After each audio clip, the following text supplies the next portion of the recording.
The year was 1883, and the Arizona Territory was burning under the worst drought anyone could remember. The sun beat down like a hammer on an anvil, day after day, with no mercy in sight. Rivers that had flowed for generations turned into cracked mud.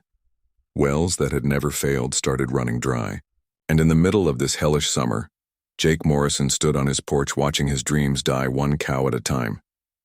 Jake had come west 5 years earlier with big plans and bigger hopes. He'd bought 640 acres of rough land in the shadow of the Dragoon Mountains, convinced he could make it work.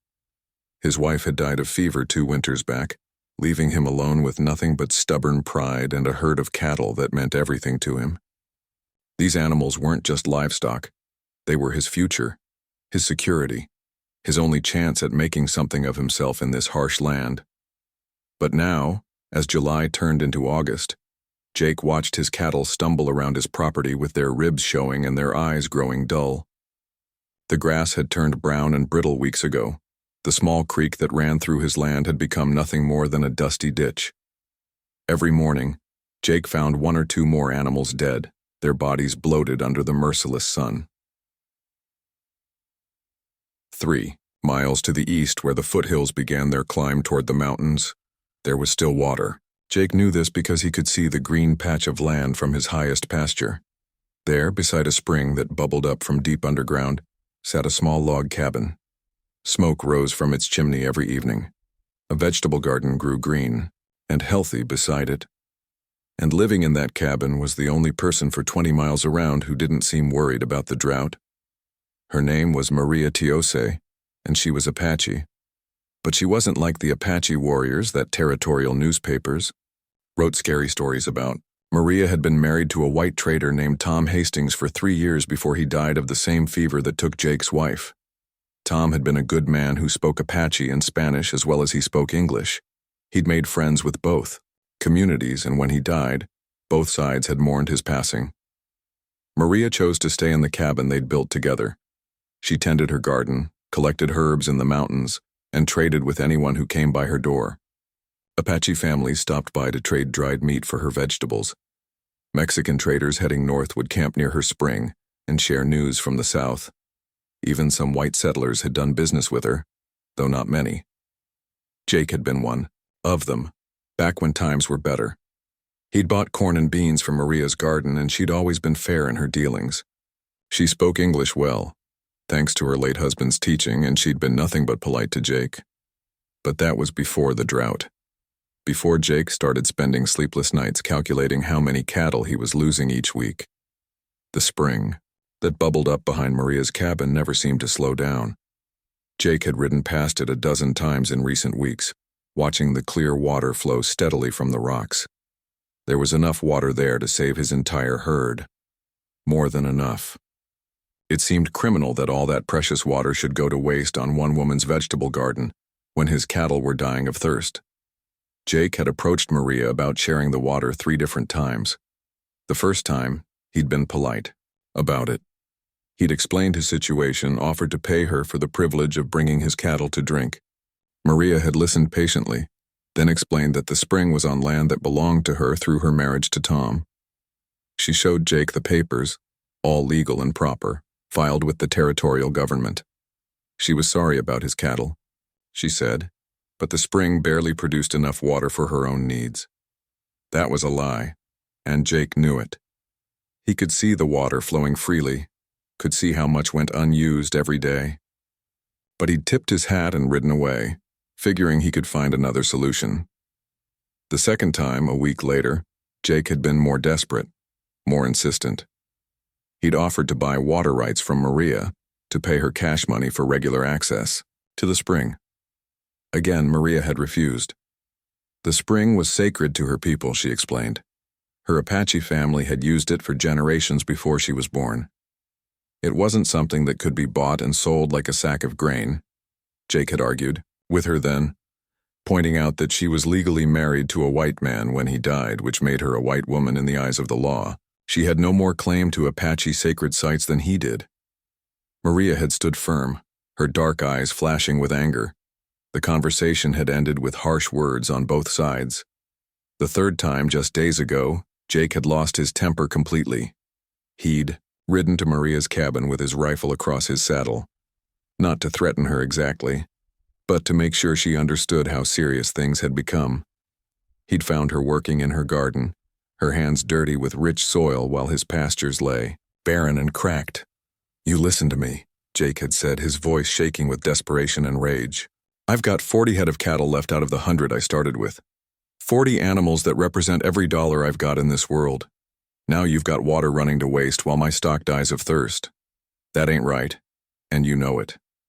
Maria had straightened up slowly, a handful of weeds in her dirt-stained hands. "I am sorry for your troubles, Jake Morrison," she'd said quietly, "but this water is not mine to give away. It belongs to the earth, to my people, to something bigger than what either of us wants." "Your people?" Jake had spat. "Your people are probably planning to raid my ranch next month anyway. Why should I care what they think?" The words had hung in the air like smoke from a gun barrel. Maria's face had gone still and hard. "You should leave now," she'd said. And Jake had left, but not because Maria told him to. He'd left because he could see there was no reasoning with her. She was going to sit on that water source like a dog on a bone, watching his cattle die, probably enjoying the sight of a white man brought low. That night, Jake had paced his cabin floor until after midnight, his mind spinning with anger and desperation. He'd worked too hard to lose everything now. He'd buried his wife in this hard ground, had put 5 years of sweat and blood into making this ranch work. He wasn't going to let one stubborn Apache woman destroy it all. By morning, Jake had convinced himself that Maria had no real right to the spring. Papers or no papers, she was squatting on land that should rightfully belong to someone who would use it properly. Someone who understood what the West was really about, taking raw land and turning it into something productive.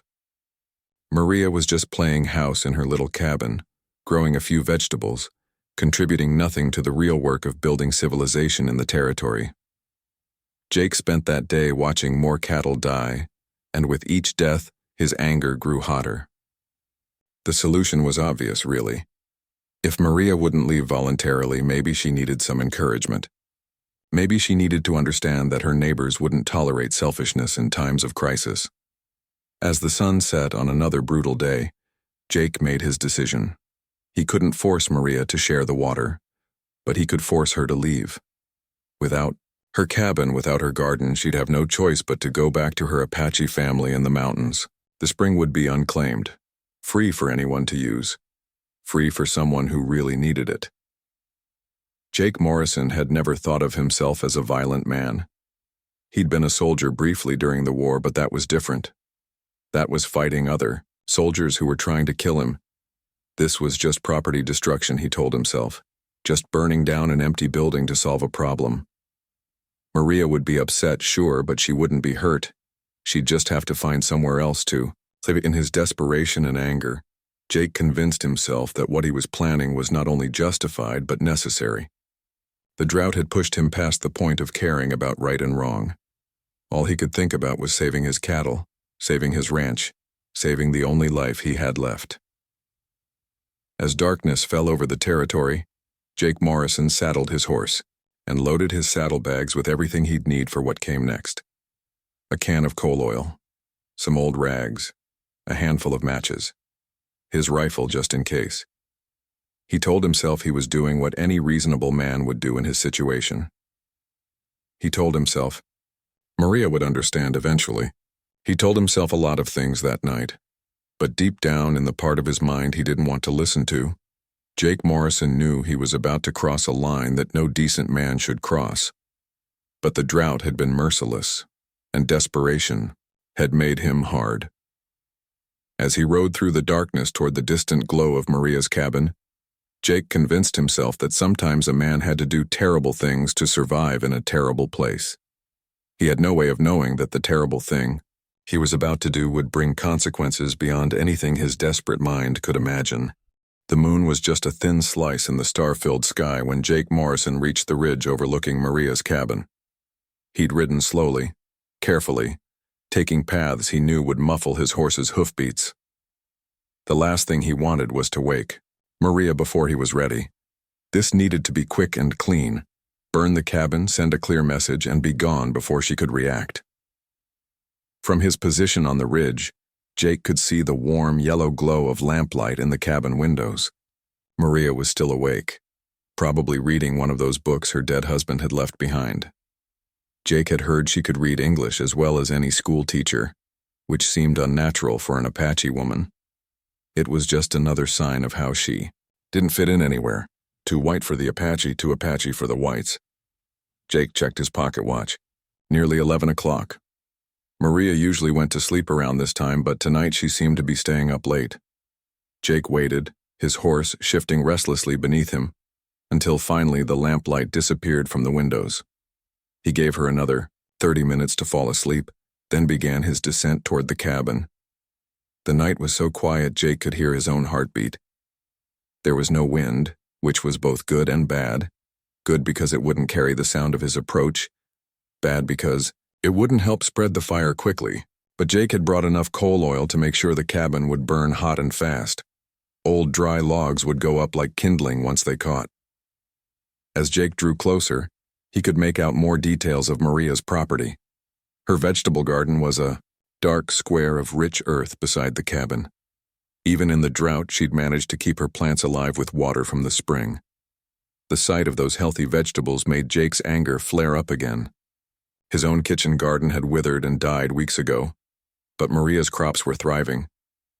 The spring itself bubbled quietly behind the cabin, its sound barely audible in the still air.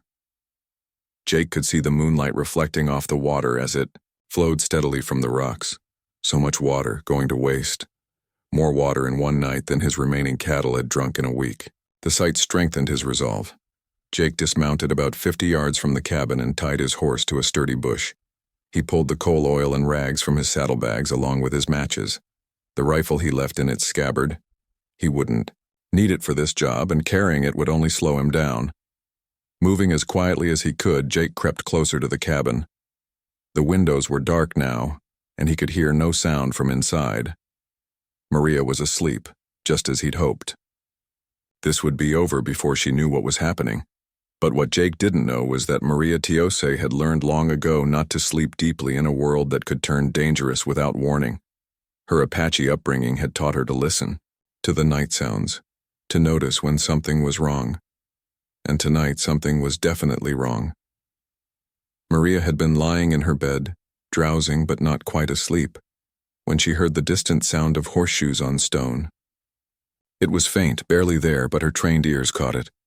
Someone was approaching her cabin in the middle of the night, trying to be quiet about it. That could only mean trouble.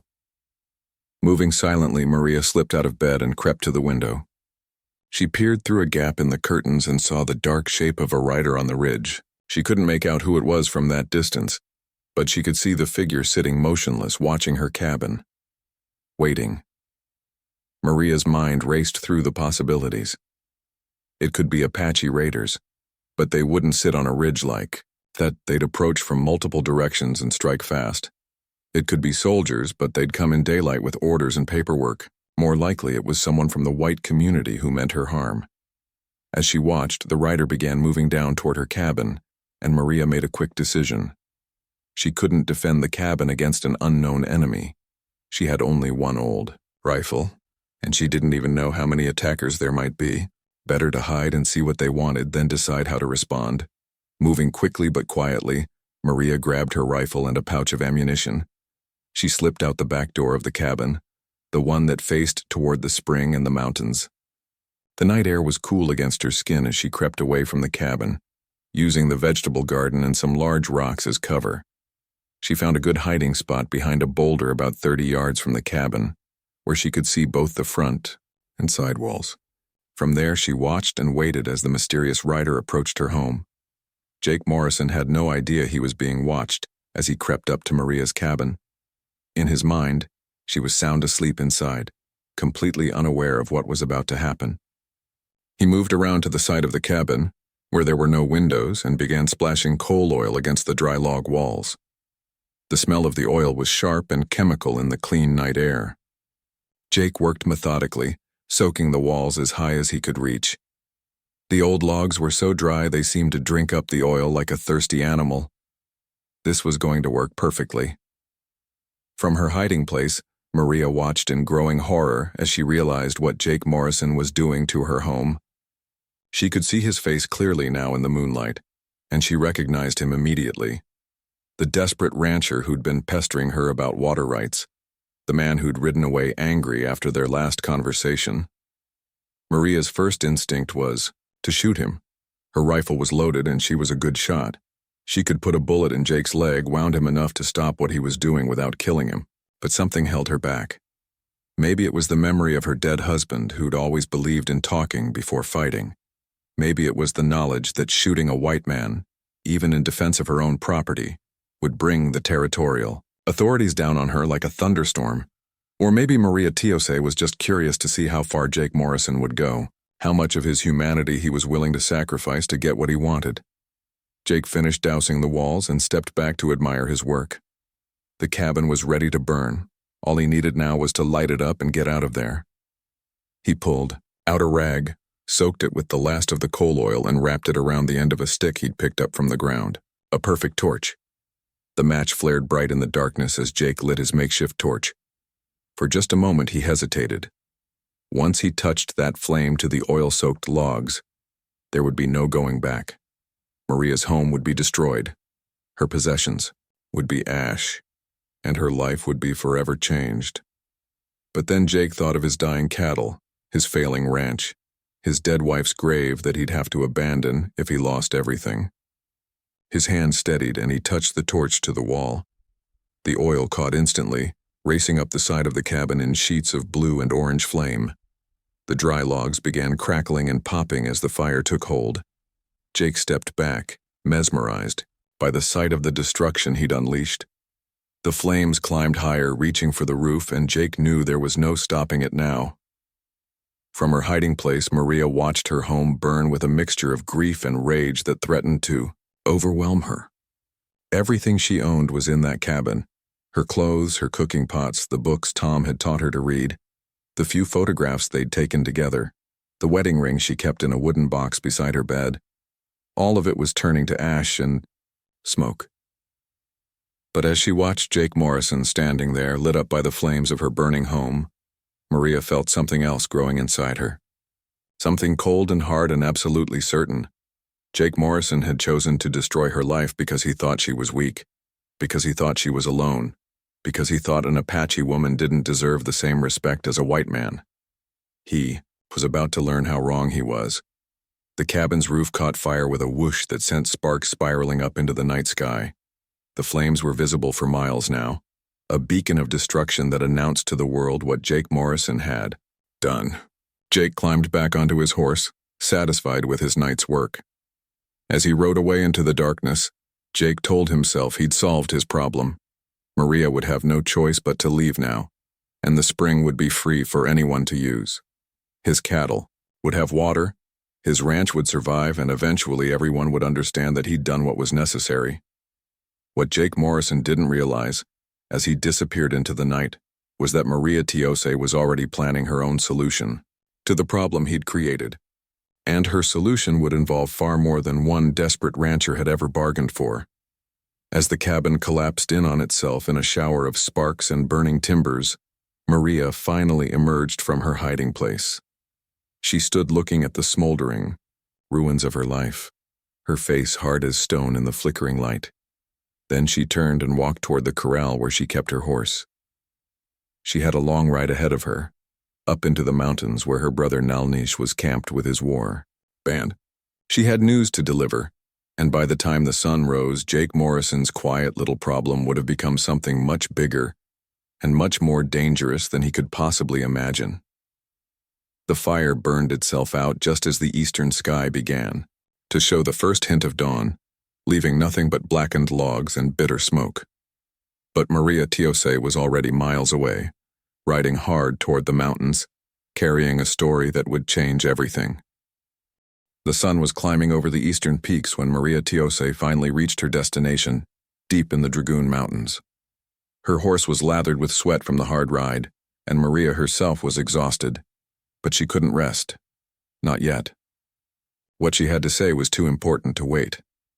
The Apache camp was hidden in a narrow canyon that could only be reached by following a winding trail that seemed to disappear and reappear among the rocks.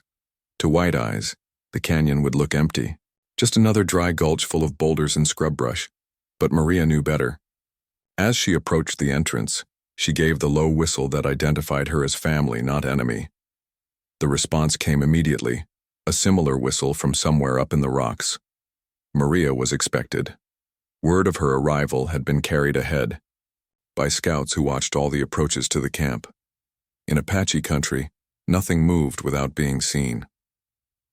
As Maria rode into the canyon, she could see the camp spread out before her. It wasn't large, maybe 30 warriors and their families, but it was well organized and well hidden. Brush shelters were tucked into the shadows of overhanging rocks.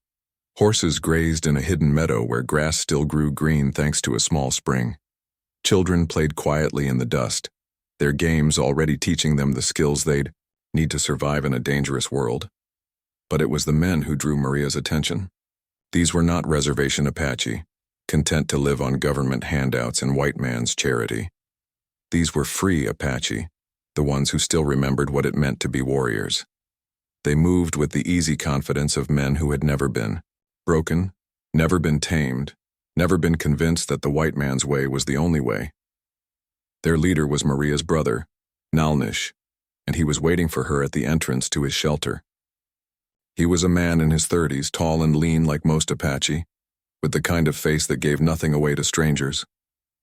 But Maria could see the concern in his dark eyes as he watched her approach. She looked terrible, soot-stained, exhausted, and carrying news that was clearly bad. "Sister," Nalnish said simply as Maria dismounted. It was all he needed to say. In Apache culture, family bonds were sacred, and the pain of one was the pain of all. Maria wasted no time with pleasantries. "Jake Morrison burned my cabin," she said, her voice steady despite her exhaustion. "Everything is gone. Tom's books, our photographs, everything we built together." The words fell into the camp like stones dropped into still water. Conversations stopped. Children looked up from their games. The easy morning atmosphere of the camp shifted into something harder, more dangerous.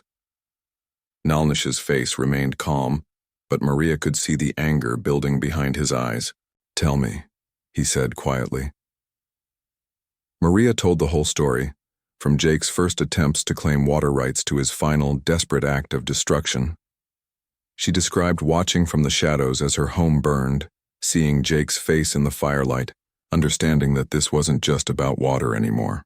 This was about respect, about power, about whether Apache people would be allowed to live in peace or would constantly face threats from white neighbors who saw them as less than human. As Maria spoke, more warriors gathered around to listen. These were men who had grown up hearing stories of broken treaties, of promises made and forgotten, of Apache families driven from their traditional lands. They had seen friends and relatives killed or sent away to distant reservations. They had watched the white population of the territory grow while Apache territory shrank. But this was different. This wasn't soldiers following orders or politicians making laws. This was one man, acting alone, destroying the home of a woman who had tried to live peacefully between two worlds. It was personal in a way that made it even more infuriating. When Maria finished her story, the camp was silent, except for the crackling of a small cooking fire and the distant sound of horses moving in the meadow. Nalnish stared at the ground for a long moment, processing what he'd heard. "This Jake Morrison," he said finally. "He lives alone?" "Yes," Maria replied. "His wife died 2 winters ago. He has maybe 40 cattle left, and his ranch is failing because of the drought." "So he is desperate," said Cochilo, one of Nalnish's lieutenants. "Desperate men do foolish things." "Foolish, yes," Nalnish agreed, "but also dangerous. If we let this pass without response, every white rancher in the territory will think they can drive us off our land with fire and threats." Murmurs of agreement rippled through the gathered warriors. These men understood the larger implications of Jake Morrison's actions. It wasn't just about one burned cabin. It was about establishing a precedent, about showing the white community that Apache people could not be pushed around without consequences. "What do you want us to do, sister?" Nalnish asked Maria directly. Maria had been thinking about that question during her long ride through the mountains. Her first instinct had been simple revenge: burn Jake's ranch like he'd burned her cabin, take his cattle, maybe take his life. But as the night wore on and her anger cooled into something more calculating, she'd begun to think bigger. "I want him to understand," she said slowly. "I want him to know what it feels like to be powerless, to have everything you care about threatened by forces you can't control. I want him to realize that his actions have consequences beyond what his small mind can imagine." Nalnish nodded thoughtfully. This was the kind of thinking he respected. Not just emotional reaction, but strategic planning. And how do we teach him this lesson? "We surround his ranch," Maria said. "We show him that he is not safe, that he is not protected, that his neighbors cannot help him. We let him sit in his cabin for days, wondering if each sunrise will be his last. We let him understand what fear really means." "And then?" asked Cochillo. "Then we see if he is capable of learning," Maria replied.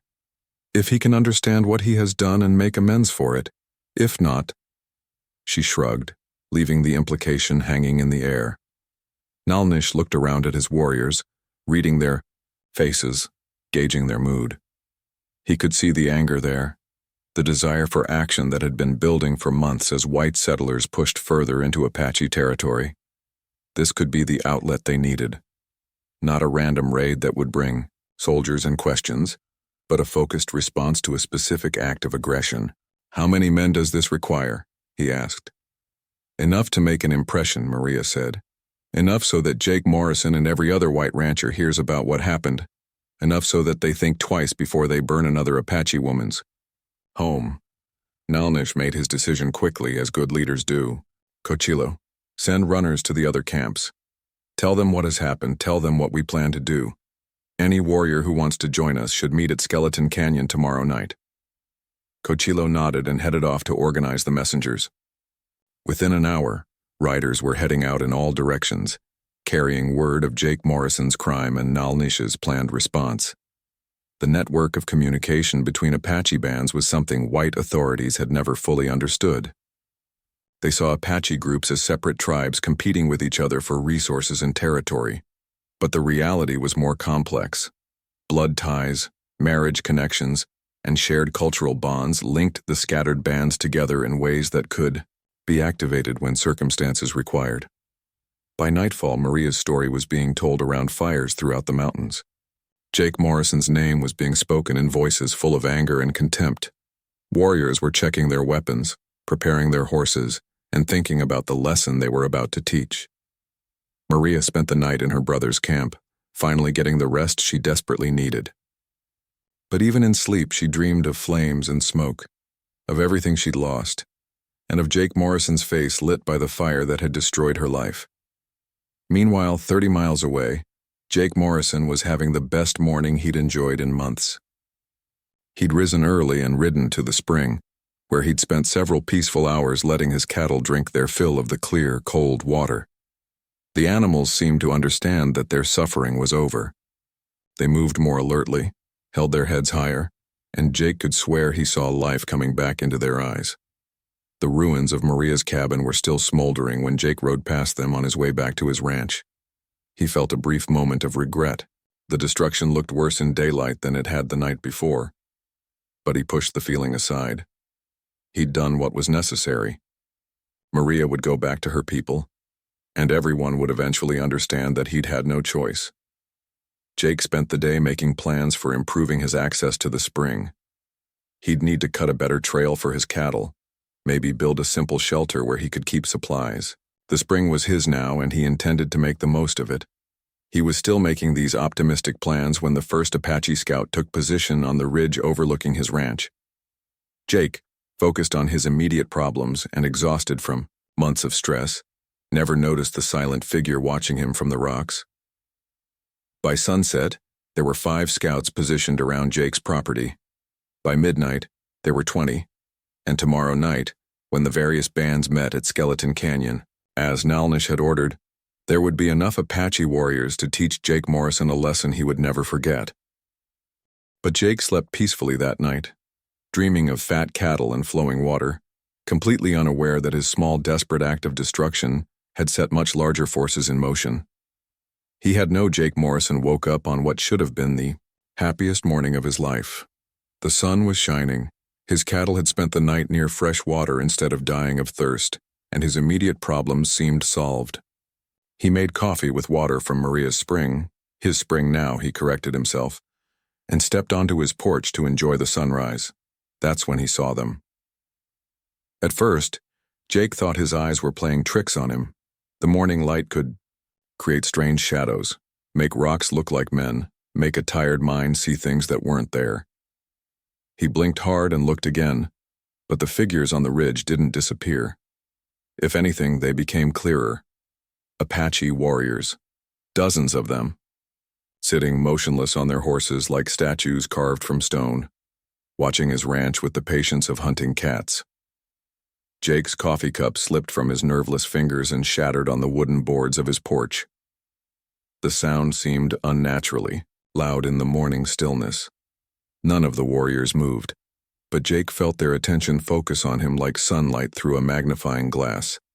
He stumbled back into his cabin and grabbed his rifle, his hands shaking so badly he could barely work. The lever action. Through his window he could see more warriors now. They were everywhere.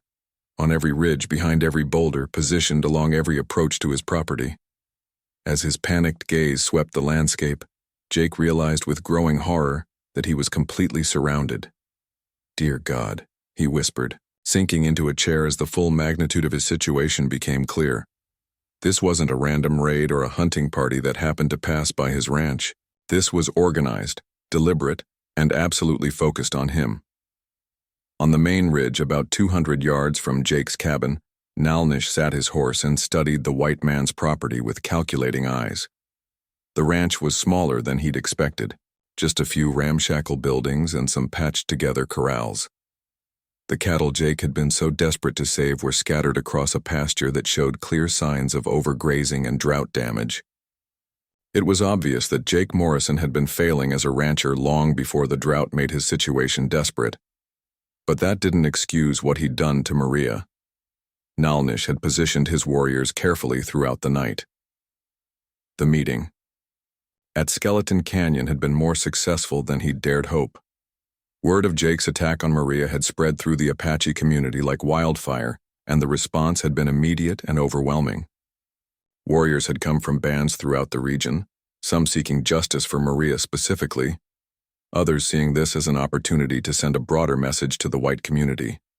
In total, nearly 200 Apache warriors now surrounded Jake Morrison's ranch. They came from different bands, spoke slightly different dialects, and had different perspectives on how to deal with white encroachment. But they were united in their anger at Jake's cowardly attack on a woman living peacefully, under territorial protection. "Is he alone in there?" asked Cochillo, who had positioned himself near Nalnish on the main ridge. "As alone as a man can be," Nalnish replied. "His nearest white neighbors are at least 10 miles away. Even if they hear gunfire, they could not reach him in time to matter." Cochillo nodded grimly. "So what do we do now?" "Now we wait," Nalnish said. "We let him think about his situation. We let fear do its work. Fear is a powerful teacher." From her position on a smaller ridge to the east, Maria watched Jake's cabin through a pair of field glasses that had belonged to her dead husband. She could see movement behind the windows. Jake pacing back and forth, occasionally peering out, like a trapped animal looking for an escape route that didn't exist. Maria felt a cold satisfaction at the sight. This was what Jake had wanted to teach her, that she was powerless, that she could be driven from her home through fear and violence. Now he was learning the same lesson, and Maria wondered if he was intelligent enough to understand the irony. Down. In his cabin, Jake was indeed beginning to understand. As the initial shock wore off, his mind started working again, and he began to piece together what had happened. The burned cabin, Maria's disappearance, the fact that these warriors had appeared less than 24 hours after his midnight raid. This wasn't a coincidence. They knew what he'd done. Somehow Maria had survived the fire and made it to her people with the whole story. Now they were here for revenge, and Jake was trapped like a rabbit in a box canyon. He tried to count the warriors surrounding his property, but gave up after reaching 50. There were too many of them, positioned too cleverly, blending too well with the natural landscape. Some were clearly visible, sitting their horses in plain sight as if daring him to take a shot. Others were hidden, revealed only by the occasional glint of sunlight on metal or the flick of a horse's tail. Jake's rifle held 15 rounds, and he had maybe 200 more cartridges in his cabin. Against 200 Apache warriors, that amounted to nothing. He might be able to take a few of them with him, but the outcome was never in doubt. They could rush his cabin any time they wanted and overrun him through sheer numbers. But they weren't attacking. That was the part that confused and terrified Jake the most. Apache raids were supposed to be swift and violent. Strike fast, take what you want, disappear back into the mountains before the cavalry could respond. This slow, patient siege didn't match anything Jake had heard about Apache tactics. By hour, as the morning stretched toward noon, the psychological pressure built. Jake found himself jumping at every sound, the wind rattling his shutters, his horse moving in the corral, a piece of wood settling in the walls. He couldn't eat, couldn't think clearly, couldn't do anything but pace and watch and wait for whatever was coming. Around midday, one of the warriors began riding slowly down from the main ridge. Jake watched through his window, his heart pounding, as the rider approached to within 100 yards of the cabin and stopped. The warrior was a tall man with streaks of gray in his black hair, wearing a mixture of traditional Apache clothing and items taken from white traders. He carried a rifle across his saddle but made no threatening moves. When he spoke, his English was clear and precise. "Jake Morrison," he called out, his voice carrying easily across the distance. "I am Nalnish. You know why we are here." Jake considered not responding, but realized that hiding in his cabin like a coward would only make things worse. He opened his door a crack and shouted back, "I know you're here about the woman, but she's fine. Nobody got hurt." Nalnish's laugh was cold as winter wind. "Nobody got hurt? You destroyed her home, her possessions, everything she had built with her husband. You attacked a woman living peacefully under territorial law, a woman who had harmed no one. Do you call this, nobody got hurt?" "She had water she wasn't using," Jake replied, his voice cracking with stress. "My cattle were dying. She could have shared, but she refused.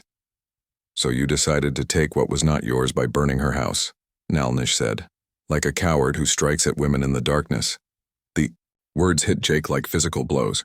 He wanted to argue, to justify what he'd done, but with 200 warriors surrounding his property, his reasons sounded thin even to his own ears.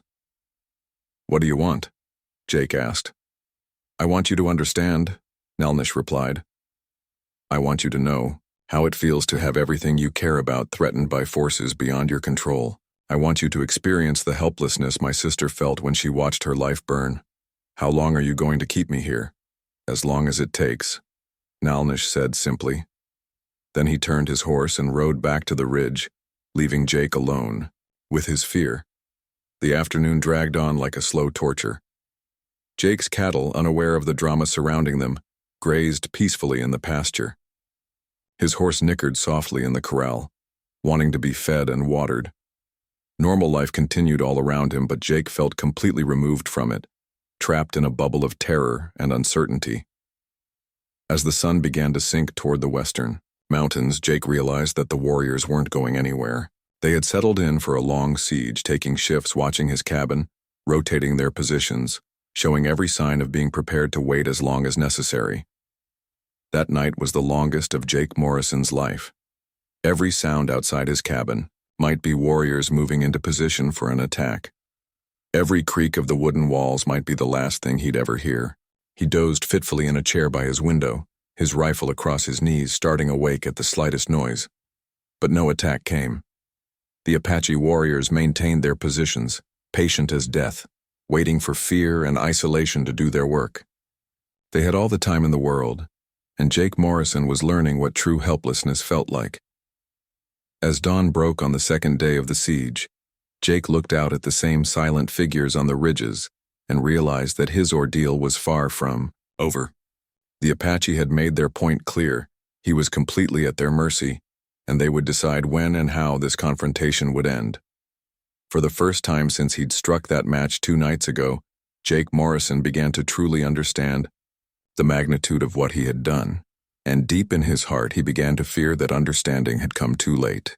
3 days. That's how long Jake Morrison had been trapped in his own cabin, watching silent figures on the ridges, jumping at every sound, slowly going mad from the constant pressure of knowing that death might come at any moment. He hadn't shaved in those 3 days, had barely eaten, had slept in snatches, always with his rifle in his hands, always listening for the sound of approaching footsteps. His eyes were red-rimmed and wild, his hands shook when he tried to drink coffee, and he'd started talking to himself just to hear a human voice. On the morning of the 4th day, something changed. Jake was sitting by his window, staring out at the same Apache warriors who had become as familiar as the rocks and trees of his landscape, when he saw movement on the main ridge. Someone was riding down toward his cabin, but it wasn't Nalnish this time. It was Maria. Jake's breath caught in his throat as he recognized the woman whose life he had tried to destroy. She looked different from the last time he'd seen her. Harder somehow, as if the fire that had taken her home had forged her into something new. She rode with the confidence of someone who knew she was protected, who knew she held all the power in this situation. Maria stopped at the same spot where her brother had spoken to Jake 3 days earlier. For a long moment, she simply sat her. Morrison looked at his cabin, and Jake found himself unable to meet her gaze through the window. The shame was too overwhelming. "Jake Morrison," Maria called out, her voice carrying clearly in the still morning air. "Come out. We need to talk." Jake hesitated. Every instinct told him to stay inside, behind the false protection of his wooden walls, but he also understood that hiding would solve nothing.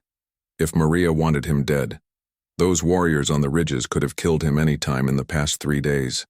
The fact that they hadn't suggested they wanted something else. Slowly, his legs, unsteady from days of confinement and fear, Jake opened his door and stepped onto his porch. He left his rifle inside. Carrying it would be pointless anyway and might be seen as a threat. Up close, Maria looked even more formidable. The soft, peaceful woman who had tended her garden and traded vegetables with neighbors was gone. Her place was someone who had been tested by fire and emerged stronger, someone who understood her own power and wasn't afraid to use it. "Do you know what you have done?" Maria asked without preamble. Jake opened his mouth to repeat the same justifications he'd been telling himself for days, but the words died in his throat. Looking at Maria now, surrounded by 200 warriors, who had answered her call for justice, his excuses sounded pathetic even to him. Jake started, then stopped. What could he say? That he'd been desperate? That his cattle were dying? That he'd convinced himself he had no choice? All of that was true, but it was also irrelevant. He had burned down an innocent woman's home because he was too proud to accept that his own failures had doomed his ranch. "I burned your house," he said finally, the words barely a whisper.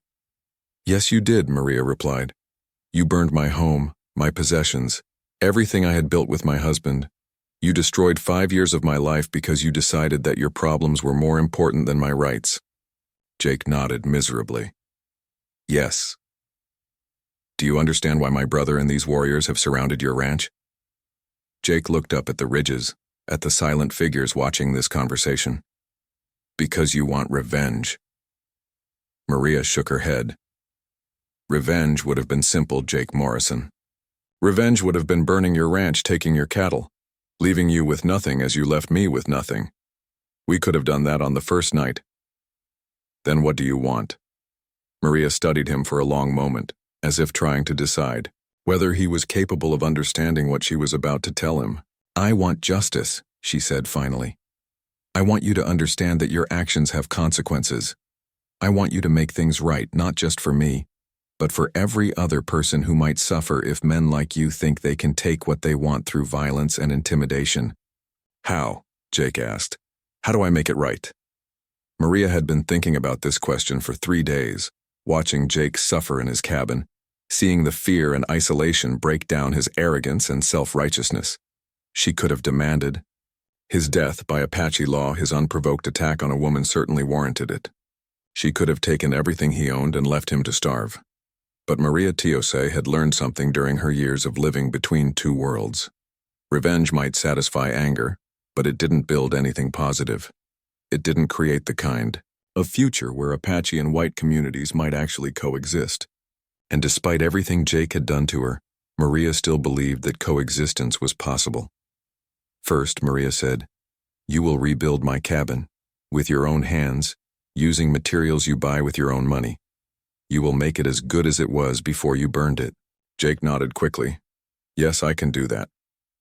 Second, you will publicly acknowledge what you have done. You will ride to every ranch, every town, every settlement within 50 miles, and you will tell them that you burned an Apache woman's home without cause or justification.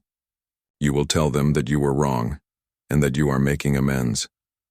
This was harder for Jake to accept. His reputation in the white community was already hanging by a thread.